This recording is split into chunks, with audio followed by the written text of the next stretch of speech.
confirman si pueden ver la presentación. Sí, ahí vemos la presentación muy bien.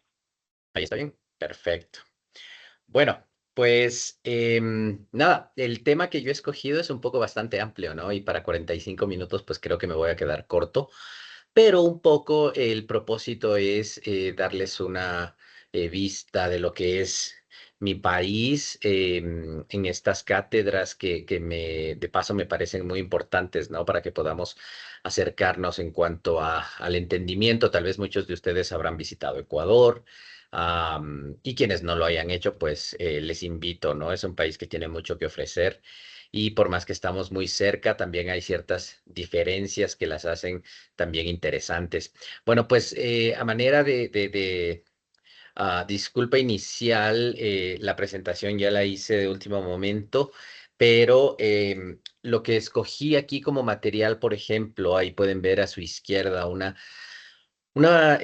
pintura de uno de nuestros artistas más famosos, ¿no? Llamado Osvaldo Guayasamín, que es un pintor que combina mucho la historia, ¿no? Y desde la perspectiva indígena y a través de una representación bastante, para muchos cruel, tosca, dura, sobre el uso de colores, sobre los diseños, pues me pareció importante empezar con él un poco para, si vamos a la bandera del Ecuador, que es la que compartimos con ustedes, con Venezuela en cuanto a colores, hay diferencias en cuanto al posicionamiento de los colores, del escudo, qué significa pues también marca esa situación de la diferenciación, ¿no? O sea, de un pasado común con similitudes, al mismo tiempo la diferenciación que nos llevó a lugares en los cuales nos identificamos como repúblicas independientes y que tenemos tanto en común, pero al mismo tiempo somos tan diferentes. Y eso es algo que más o menos quería empezar.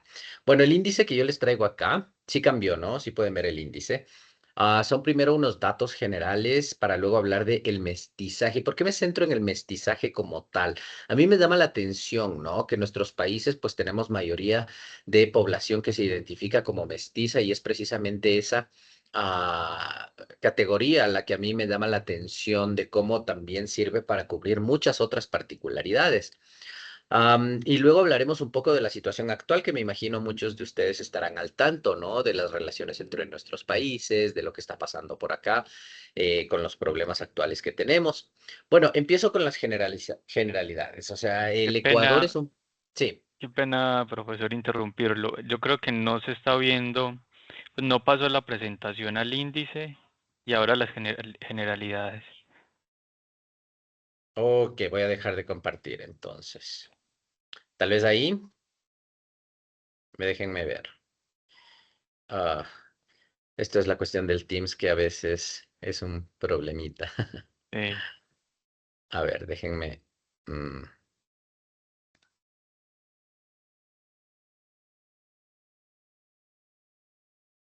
Ahí. Ahí sí. Sí, ok, Chévere. creo que no la voy a poner en presentación, sino que la voy a dejar ahí para que pueda ir. Ahí generalidades, ¿sí se ve? ¿Me confirman? Ahí sí. Sí, Sí, ya. profesor. Muy bien. Ok, bueno, pues les decía, ¿no? Que el área de Ecuador es bastante pequeña en comparación a nuestros vecinos, ustedes y Perú, que son los únicos dos países que tenemos nosotros como frontera. Y el Pacífico, por supuesto. Pero para un país tan pequeño, pues tiene muchísima diversidad y creo que esto es algo que lo compartimos, ¿no? La diversidad que tenemos como países en cuanto a las regiones geográficas nos hace tan bendecidos en cuanto a la cantidad de climas, de ambiente, y eso es algo que en Ecuador en los últimos 15, 20 años hemos tratado de explotar un poco más, ¿no? Porque Ecuador ha estado como que un poquito cerrado al mundo en cuanto a turismo. Colombia siempre ha tenido esa ventaja, lo mismo Costa Rica, países que han explotado realmente el sector turístico. Y en Ecuador, eso es algo que todavía estamos explorando, ¿no? En cuanto a población, estamos hablando de una población de casi más de 18 millones, yo sé que es mucho más pequeña, pero en cuanto al porcentaje de crecimiento de la población, es una de las tasas más altas de América Latina, lo cual quiere decir que cada vez hay más niños y eso implica también los retos para el futuro, educación, trabajo, vivienda y demás. Nuestro país está dividido en 24 provincias. Para ser tan pequeño, está muy dividido políticamente. Y esta división hace que haya también una fragmentación en cuanto al Estado republicano que somos nosotros, ¿no? Usamos el dólar ya desde el año 2000 como nuestra moneda oficial y para muchos tal vez esto es una sorpresa o muchos se preguntan el por qué, ¿no? El por qué un país adopta una moneda extranjera. Bueno, pues el año 2000 para nosotros fue un pico bastante crítico en cuanto a crisis económica, política, social, el auge de la migración, de la emigración, casi más de medio millón de ecuatorianos en esa época salieron del país, en especial del austro. Am, y eso tuvo muchas implicaciones. El presidente en ese momento, Yamil Mawad, no tenía otra solución al problema de la inflación, de la crisis. eh, por consejos del FMI, del Banco Mundial, obviamente. Entonces las opciones eran o la dolarización o la convertibilidad, pero algo había que hacer. Y la dolarización viene como una decisión que le costó la presidencia, ¿no? A Yamil Mawad debido a las consecuencias que esto tuvo. Ahora, viéndolo ya desde hace 25 años, yo les puedo decir, por ejemplo, que la mayoría de mis estudiantes nació ya en la época del dólar. Entonces, para ellos es la única moneda que han conocido. Aquí hay una cierta fragmentación, ¿no? Desde el tema de la identidad nacional. Generalmente los billetes son ese espacio donde uno pone a sus presidentes, a sus lugares emblemáticos. Bueno, pues nosotros ya no tenemos eso. Y eso es algo muy importante desde la postura antropológica. Ahora, económicamente ayudó al país a estabilizarlo. Hasta el día de hoy nuestra inflación es de menos del 1%. Al mismo tiempo, la economía, la pobreza, perdón, está cada vez mucho más por los cielos en cuanto a necesidades no satisfechas y demás. Pero a niveles macro, que son los que generalmente ven los economistas, el Fondo Monetario, como les digo, sí, la economía se estabilizó y de hecho atrajo mucha inversión extranjera. Am, el país está dividido en 4 regiones y ya les voy a explicar, pero lo interesante aquí es ver que como la mayoría de países en América Latina, nosotros un poco distorsionamos este promedio mundial en lo que tiene que ver con la vivienda urbana o rural. A nivel mundial, el 45% de la población vive en sector rural, mientras que el 55% vive en sectores urbanos. En el caso de Ecuador, pues esto está totalmente mucho más distorsionado. Casi 63% de la población vive en centros urbanos y les estoy hablando de las, no sé, las top 5 ciudades del país.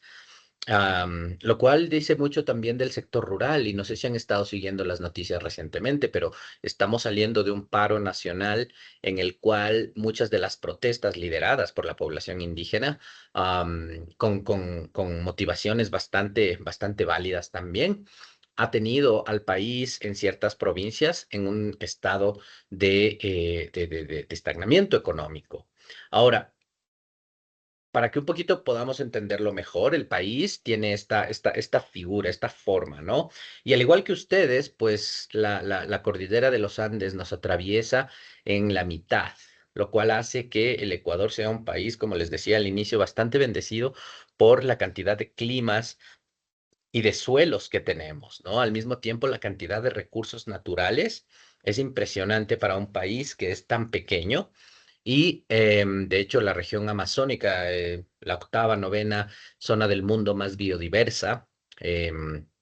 Solo en mi universidad recuerdo cómo el departamento de biología es el que más recursos recaba porque, claro, publican un paper cada mes, cada 2 meses sobre un nuevo tipo de ranas, de murciélagos, de plantas, y esa es la riqueza que tenemos, ¿no? Ahí en el mapa pueden ver, pues, precisamente las 3 regiones bien marcadas y diferenciadas que tenemos a nivel continental. Está la costa, está la sierra y está la Amazonía, ¿ya?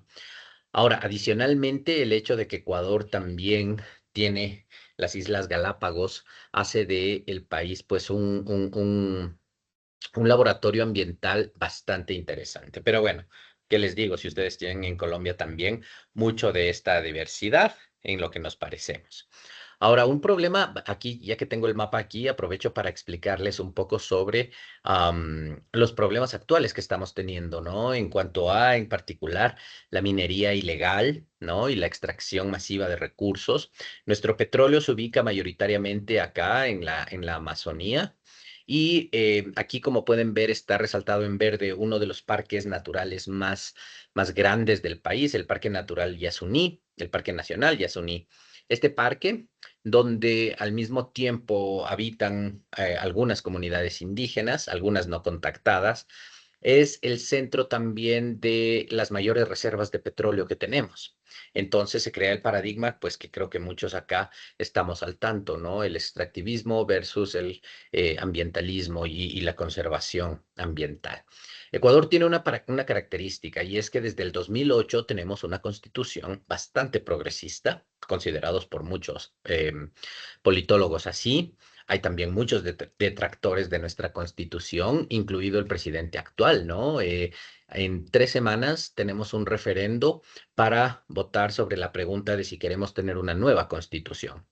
Está tan polarizado el país que en efecto hay las dos posturas de que la constitución actual que tenemos es de las mejores que hay en el mundo, porque en efecto da derechos a la naturaleza, promueve los derechos de igualdad de género, habla de el contexto migratorio desde una perspectiva más social, humana, hay derechos indígenas, pero al mismo tiempo hay otros que la describen como una constitución demasiado progresista al punto de que no puede ser puesta en práctica en su totalidad.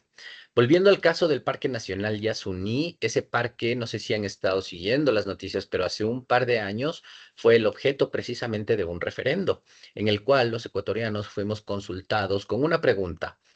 ¿Desea usted mantener el petróleo en la tierra y no explotar el petróleo nunca más para preservar la naturaleza?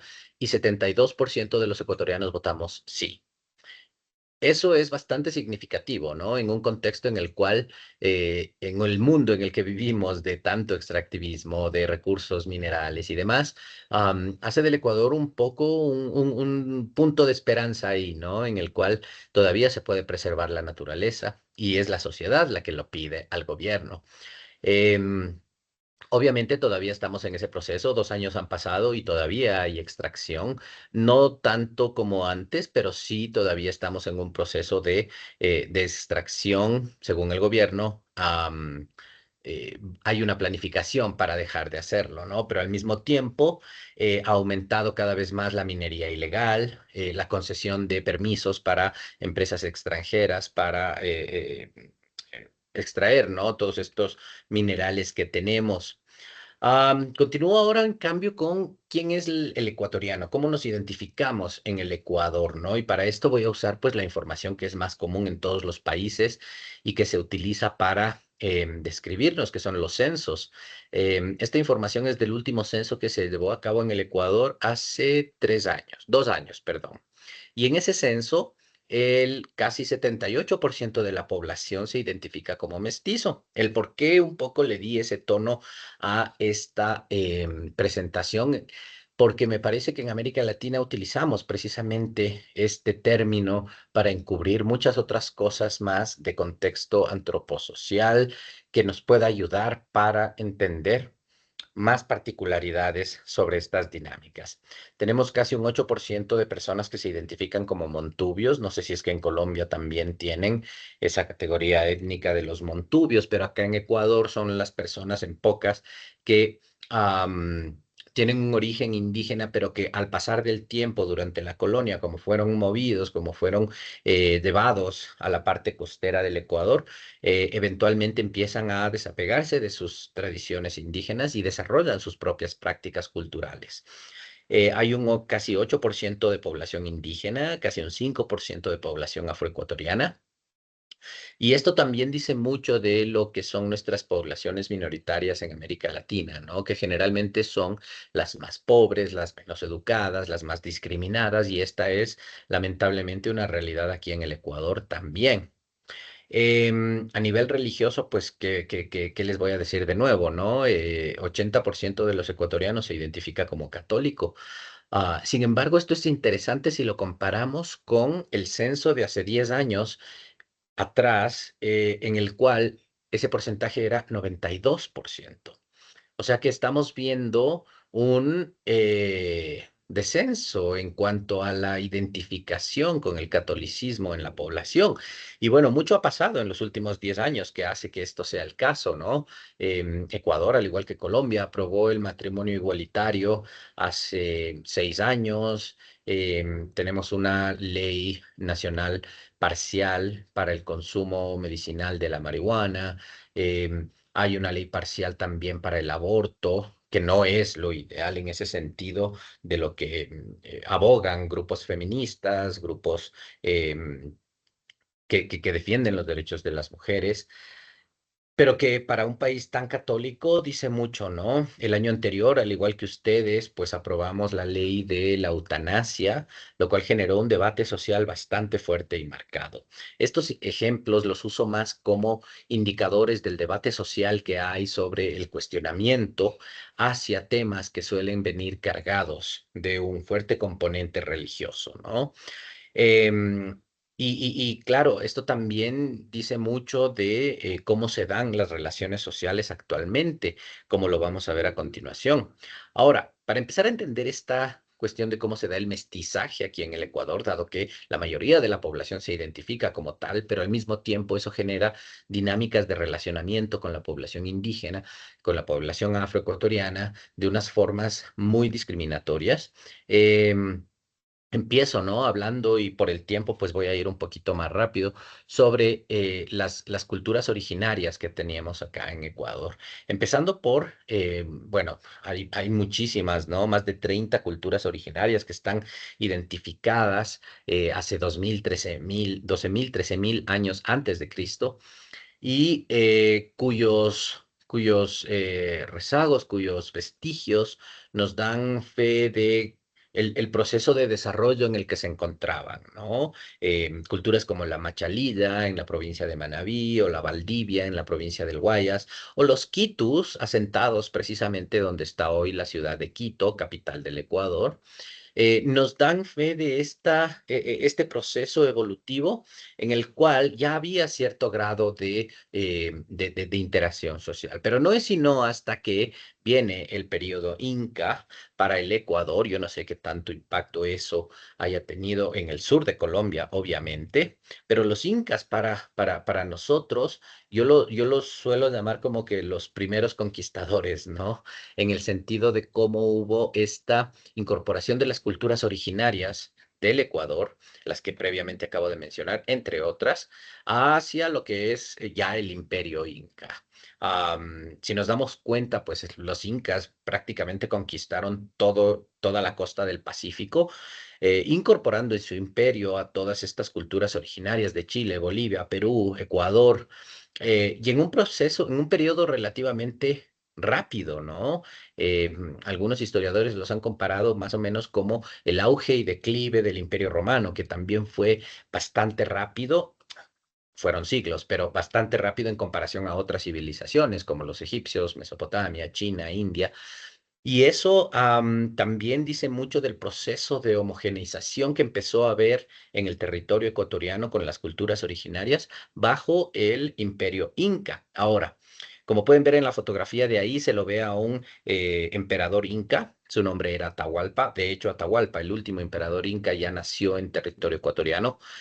Y el hecho de que está levantando la mano ahí es una historia que nosotros acá se nos enseña en el colegio, que es el cómo se encuentra con los españoles, ¿no? Sabemos que los españoles venían, pues, y de inmediato empezó la extracción del oro, de la plata, y Atahualpa empieza a negociar con ellos esta extracción, ¿no? Esta es la historia que nos cuentan y que está en los libros de historia, en el colegio y demás. Y Atahualpa llega a negociar con los españoles diciéndoles que les va a dar 2 cuartos de plata hasta donde llegue su mano y 1 cuarto de oro hasta donde llegue su mano, a cambio de que ellos se retiren de ahí. Y los españoles, pues obvio, no son bobos. Entonces, acceden a ese acuerdo y una vez que tienen el oro y la plata, pues matan a Atahualpa. Ahora, el general de confianza de Atahualpa, el segundo al mando, Rumiñahui, em, otro líder indígena ecuatoriano, ah, esconde ese oro y esa plata, ¿no? En lo que el mito cuenta luego de la ciudad perdida, que se supone está en la Amazonía, un poco en venganza de... ¿A qué voy con toda esta historia, con todo esta historia que les cuento? A precisamente el cambio que hay para nosotros que vivimos en toda la región en el cual vemos, y yo sé que Machu Picchu es el lugar de vestigio inca tal vez más grande, pero acá en Ecuador también tenemos ciertos lugares en nuestro país con lugares que dan vestigio de lo que era la cultura inca. Pero en cambio de eso se puso lo que está a la derecha, ¿no? Una iglesia, esa es la iglesia de San Francisco, que se encuentra en el centro colonial de Quito, que por cierto es uno de los centros coloniales más grandes de América Latina. Y mejores preservados. Am, en comparación, estamos hablando de que más de 20, 25 cuadras a la redonda de un casco colonial bastante extenso y con mucha presencia de iglesias. Esto es muy común en nuestras ciudades, yo lo sé. Y aquí tienen a la iglesia de San Francisco, que se encuentra precisamente en la Plaza de San Francisco, una de las plazas más emblemáticas por su valor en cuanto a la religiosidad y a la estructura en ese sentido. Y eso hace que, pues, hable un poquito de cómo percibimos nosotros el periodo colonial, más allá de lo que ya sabemos todos que pasó en América Latina. Y me voy a enfocar precisamente en estos dos elementos, ¿no? El de la influencia religiosa y el de la estructura de clase.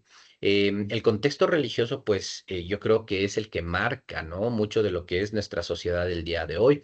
Yo molesto mucho a mis estudiantes cuando vamos, no sé, salidas de campo o vamos a algún museo en el centro histórico, uno camina 2 cuadras y encuentra 3, 4 iglesias y ese es el poder de la presencia que hay, ¿no? De la religión en ese sentido. Am, y cómo desde este mestizaje que hablaba al inicio empieza a haber una suerte de segregación, de olvido de la memoria de quién es el indígena en el Ecuador, porque claro, desde el mismo bautizo ya empieza a haber no solamente el ritual del bautizo, sino también la estrategia política de quitarle su nombre para darle el nombre del dueño, del colonizador, del conquistador a su cargo. Y el por qué llegamos a tener todos estos nombres tan españolizados. Y la estructura de clase, que prefiero más bien mostrarlo a través de la imagen que pues ustedes también la tienen en muchos de sus museos, la, la, las castas en la América española, ¿no? El sistema de castas en las Américas, como es llamada, y que la encontramos en sus diversas formas, ¿no? Esta se encuentra también en el Museo del Banco Central aquí en Quito. Y recuerdo haber visitado Cartagena y en el museo ahí también la tenían, pero vaya, se me fue la palabra, como pinturas mucho más grandes y cada una contando la historia precisamente de este mestizaje, ¿no? Mestizaje que además lo podemos ver así, ¿no? Las castas en la Nueva España eran divididas de una forma en la cual... pues desde el mismo contexto racista, ¿no? De quién es llamado un chino, un lobo, un salta atrás, un tente en el aire, un no te entiendo, como categorías bastante racializadas de lo que es una persona. Y no solamente eso, sino que como estrategia política también me parece brillante de los españoles el cómo utilizaron este método, el de una pintura para mostrar cómo te tienes que vestir, qué tienes que hacer, cuál es tu rol en la sociedad, dependiendo de cuál es tu casta en ese sentido. Con eso, pues claro, 300 años, y pensemos en esto, pensemos cuántas generaciones hay en 300 años y más hasta que nos independizamos. Y cuánto se pasa de este conocimiento, ¿no? De generación en generación hasta que se lo considera como normal. Algo que, pues, precisamente es algo que creo que nuestras sociedades empiezan a cuestionar y estamos en deuda en ese sentido con las generaciones futuras, de seguir hablando de esto, porque es muy importante esto que les acabo de mencionar.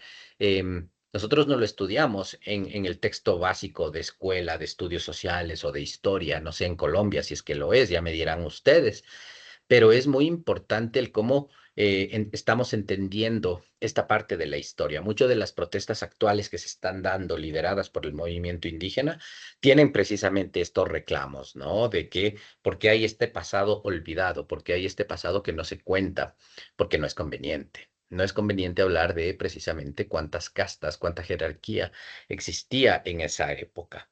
Ahora, después de eso, pues y como lo sabemos, nos independizamos prácticamente a la par en en la federación llamada la Gran Colombia, parte del Ecuador que pertenecía a la Real Audiencia de Quito.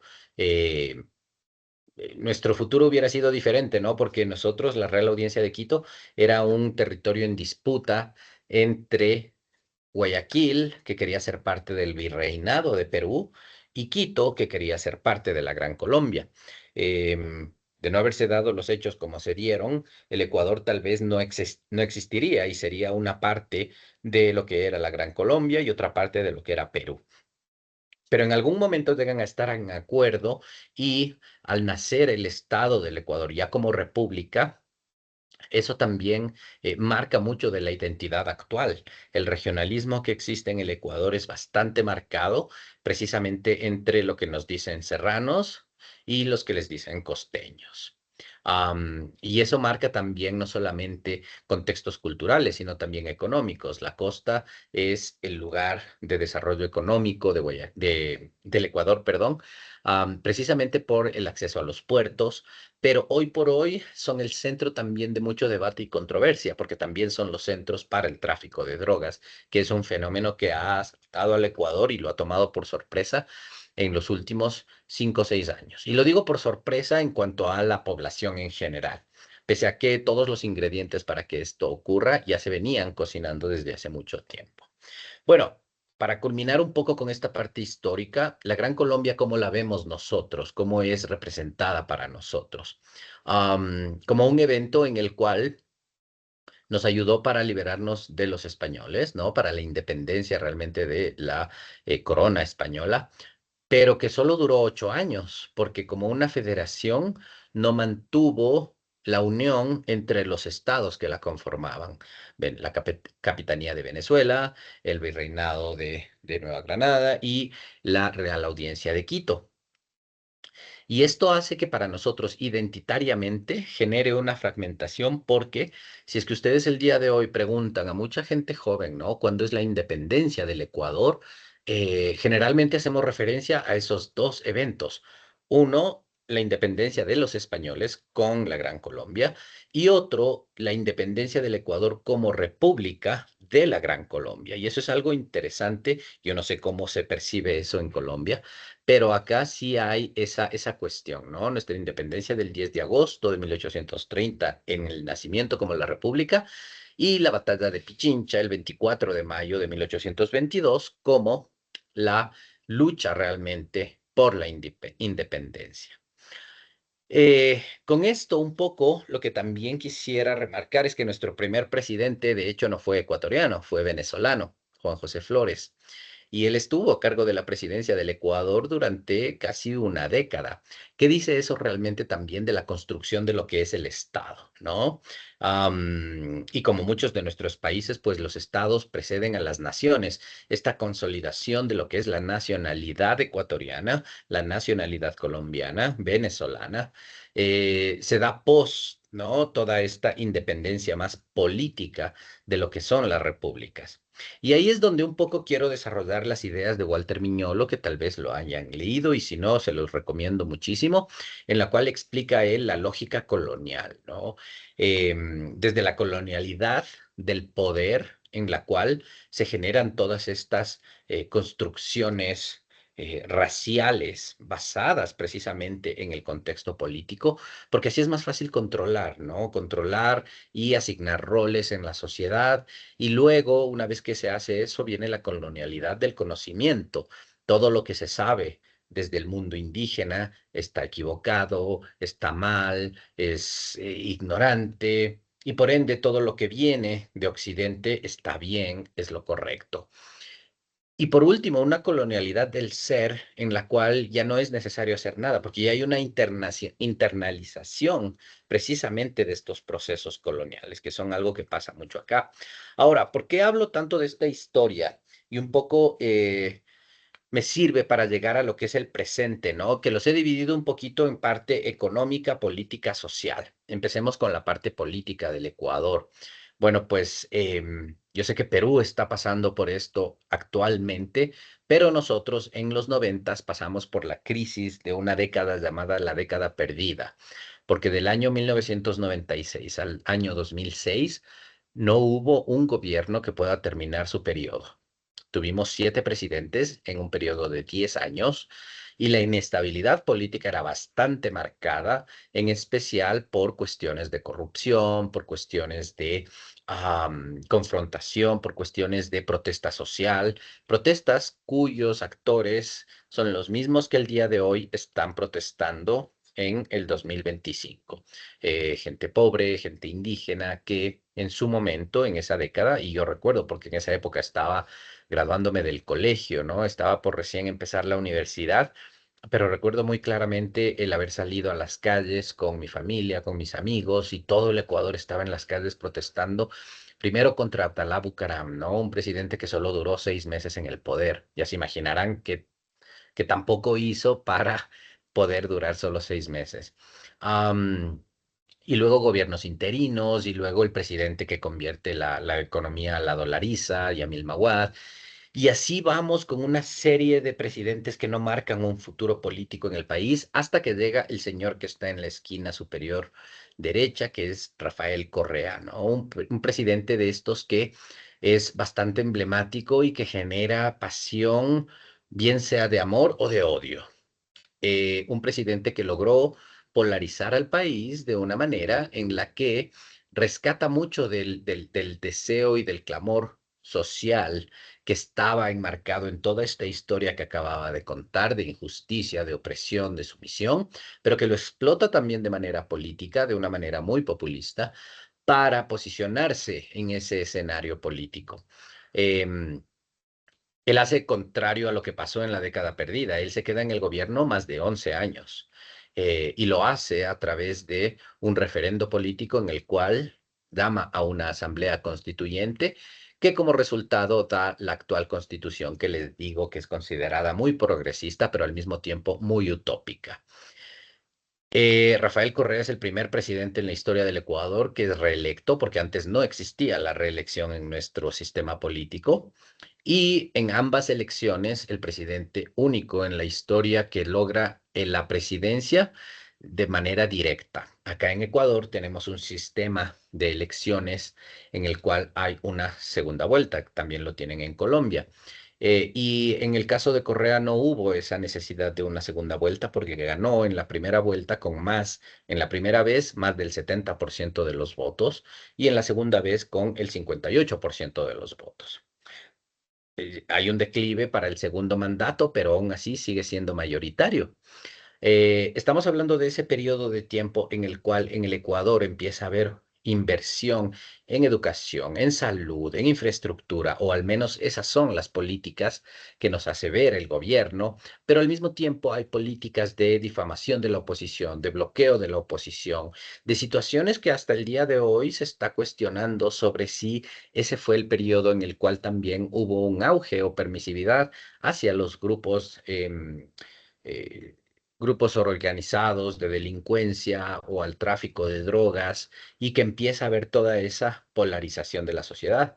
Y una vez que Rafael Correa termina su gobierno y no puede ser electo de nuevo, es que su primer vicepresidente, Lenin Moreno, es candidatizado como presidenciable y gana las elecciones, no con la misma popularidad de Rafael Correa, no con el mismo apoyo, pero las gana.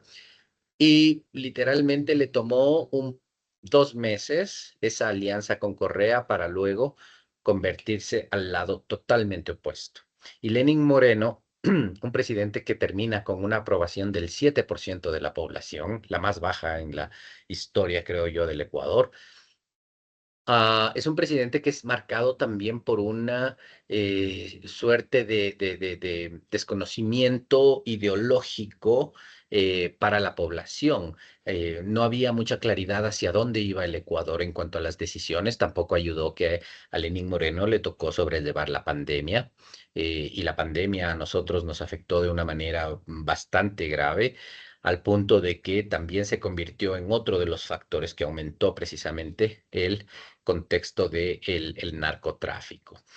Una vez que Lenín Moreno termina su periodo, Guillermo Lasso asume la presidencia y como un presidente que había intentado previamente en tres otras ocasiones ser presidente, finalmente lo consigue. Algo interesante de Guillermo Lasso es que él fue el ministro de Finanzas en el 2000 cuando se dio la dolarización. Eso es importante mencionarlo porque también estamos hablando de un retorno de políticos de antaño, ¿no? Que es como que una constante que se está dando muy frecuente. Lo acabamos de ver en Bolivia con el hijo de Paz, que gana también las elecciones.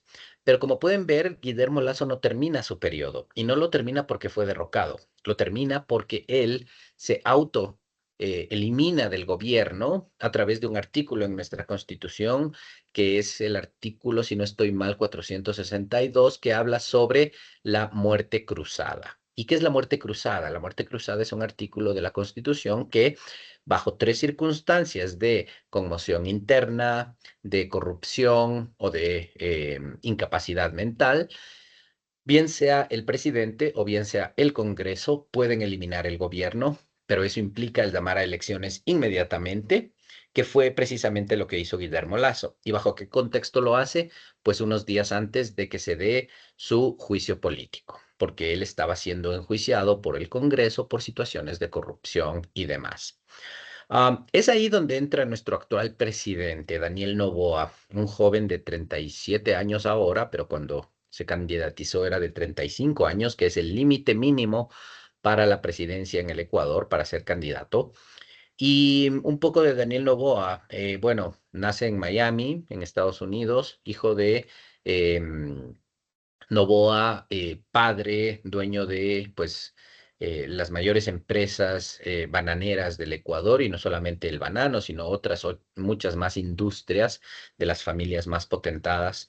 Y Daniel Noboa, al estudiar también en Estados Unidos, estamos hablando de alguien muy preparado, ¿no? Con su maestría en Harvard, en NYU, en Georgetown University. Uno pensaría, ¿no? Que hay este contexto de conocimiento en cuanto a su perfil, pero que al momento de ingresar a la política como una persona, un outsider, ¿no? Alguien que viene de afuera, le está costando mucho el manejo de la política y de la economía y de la sociedad, en el sentido de que ahora el Ecuador está atravesando por algo que nunca antes había atravesado, que es el problema del narcotráfico. Ahora, un poco, y ya para irle cerrando, porque por tiempo, Em, con el contexto más de la economía, un poco acá iba a poner el texto, no me lo dio el tiempo, pero sobre qué pasa con el contexto económico del Ecuador, pues depende básicamente de la exportación del petróleo. Pero el día de ayer veía en las noticias que el camarón, por primera vez en la historia, sobrepasa al petróleo, que ha sido durante los últimos 40 años nuestro producto estrella para supervivencia del gobierno. Am, el camarón ya sobrepasó a esos rubros, convirtiéndose ahora en el producto número uno que exporta el Ecuador, seguido también del banano, del café, del cacao. Estamos hablando de una economía predominantemente agrícola y que está tratando también de incorporar el valor agregado a sus exportaciones. En los últimos 5 años se han firmado tratados de libre comercio con Corea, con China, con la Unión Europea, obviamente, y está ahora el presidente en una propuesta para empezar las negociaciones para la firma del Tratado de Libre Comercio con Estados Unidos, lo cual está generando mucha controversia, porque, como les mencionaba, a 3 semanas de estar en un referendo, la población está polarizada, la población está aislada en cuanto a sus posturas con respecto al otro, bien sea con respecto al presidente y sus políticas o bien sea con respecto al pasado correísta, hacia el indigenismo, y lo cual genera también mucho racismo y clasismo del que hablábamos hace un momento. Ahora, finalmente, para hablar un poco de este contexto de desigualdad social, acá en el mapa ustedes pueden ver la presencia de nuestros grupos indígenas. Tenemos más de 24 grupos étnicos en el Ecuador, y se ven acá, ¿no? Precisamente por toda la territorialidad de lo que es el Ecuador. En su mayoría están en la Amazonía. Los que están en gris precisamente son pueblos quichua y también de otro origen étnico. Pero esta presencia a lo largo del Ecuador muestra precisamente el cómo estamos a nivel de desigualdad. La desigualdad en el Ecuador todavía no llega a los niveles de Brasil o de Colombia, pero está muy cerca. Y está muy cerca en ese sentido en el cual nuestra pobreza extrema, el desempleo, está aumentando cada vez más, y eso hace pues que sea más difícil, ¿no? El poder llegar a esos consensos, a esas conciliaciones. Ahora, con eso, pues voy a detenerme ahí un momento para dejar el espacio para preguntas si las hay y que podamos conversar sobre otras situaciones. Así que no sé si tienen preguntas. Voy a dejar de compartir.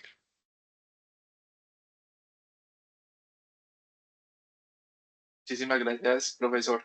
Vamos entonces a abrir el espacio para hacer las preguntas. No sé si alguien quiera darnos alguna pues, una apreciación, una pregunta. Miremos aquí en el chat.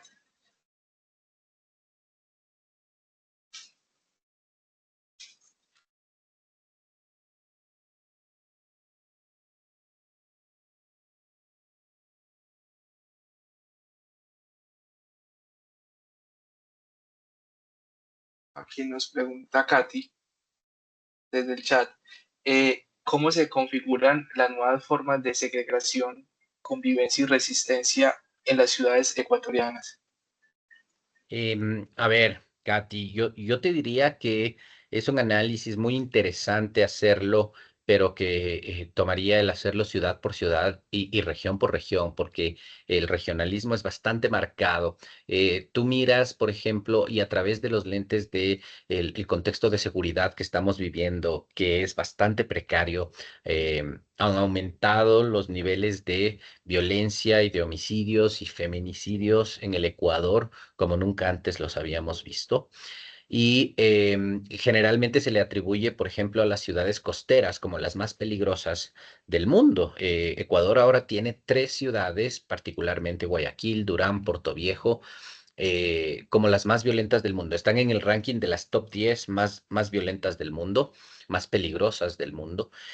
Y esto hace que las dinámicas de estas ciudades sean de particularidad, de particular análisis para precisamente ver cómo es que se configuran esas nuevas formas de segregación, que al mismo tiempo son ciudades que representan precisamente al clasismo tan marcado que existe. Tú vas a Guayaquil y tú vas a barrios que son como Miami, con sus edificios y sus zonas de compras y de exclusividad, y al lado, a un lado está el contexto de la pobreza, el contexto de la discriminación, pero han convivido durante mucho tiempo por estas relaciones de precarización laboral que se han generado, ¿no?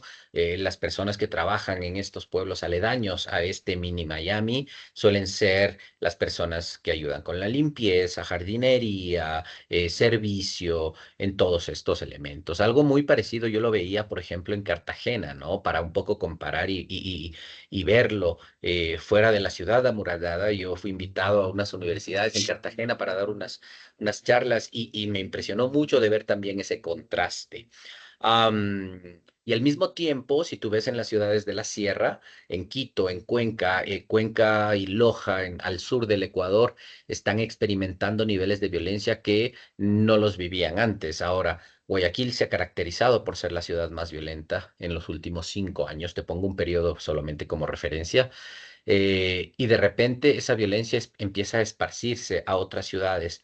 Nosotros no hemos tenido situaciones como los cochebombas, bueno, el sicariato ya es ahora muy común y también lo es las famosas vacunas, ¿no? Que los negocios ahora son aplicadas por los grupos delincuenciales. Y el adaptarse a eso está generando nuevas formas de segregación precisamente por el miedo que existe. Cada vez mucha más seguridad, mucha más arma en la calle, por parte bien sea de compañías de seguridad, como por personas que también están optando por llevar sus propias armas. Y al mismo tiempo, si tú ves este contexto de cómo se enfrenta a la inseguridad en los pueblos o en las ciudades cercanas, a donde se está dando la minería ilegal, vas a ver dinámicas en cambio en las cuales hay una relación con los grupos delincuenciales, no necesariamente para ser parte, sino precisamente para poder coexistir en ese espacio, ya que no hay a dónde más ir, pues de alguna forma tenemos que coexistir con el que es catalogado como el grupo delincuencial, ¿no? Eso te diría. Muchísimas gracias. Aquí nos pregunta José. El proyecto de la Gran Colombia, aunque de corta duración, representó una primera y ambiciosa tentativa de integración política en la región.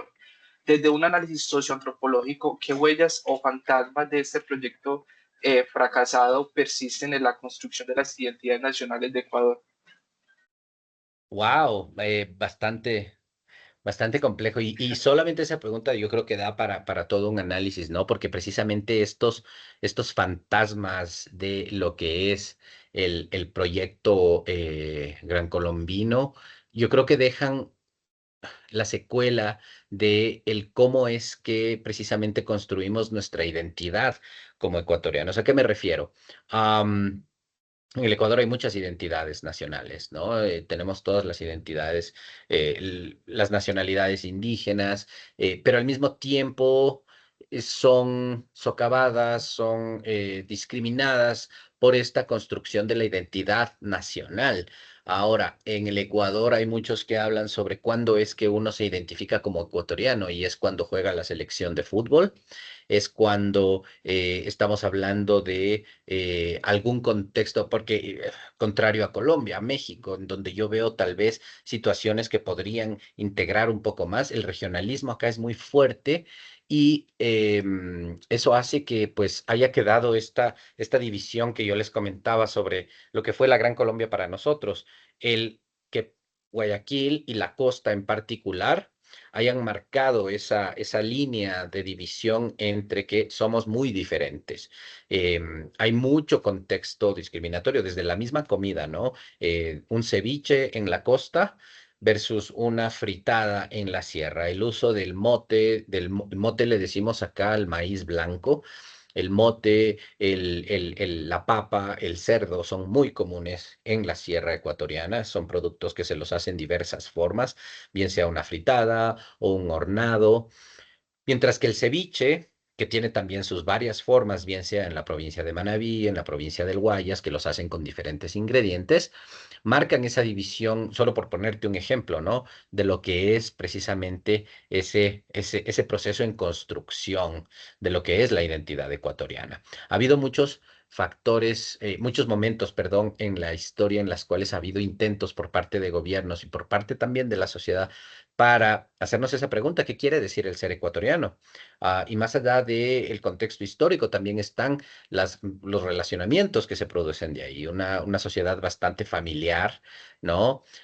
Bastante de comunidad, algo que nos caracteriza a los latinoamericanos, pero ahí es donde uno se pregunta hasta qué punto esas son características identitarias de un estado, de una nación ecuatoriana o de una latinidad, ¿no? Y eso es a mí lo que me parece muy interesante, que yo diría que esa es una de las huellas que deja la Gran Colombia, que por un lado nos identificamos muchísimo entre nosotros, colombianos, venezolanos, pero viene una migración venezolana a Colombia, a Ecuador, y de repente empezamos a diferenciarnos. Ahí ya no somos parecidos, ahí ya no tenemos el mismo contexto histórico, ahí tú ya hablas diferente, ahí tienes tradiciones diferentes y tu comida es diferente. Entonces, esa relación entre el cómo me identifico, pero al mismo tiempo cómo me diferencio, persiste todavía de ese ejercicio de lo que fue la Gran Colombia. Muchísimas gracias, profesor. No sé si alguien más tiene alguna otra pregunta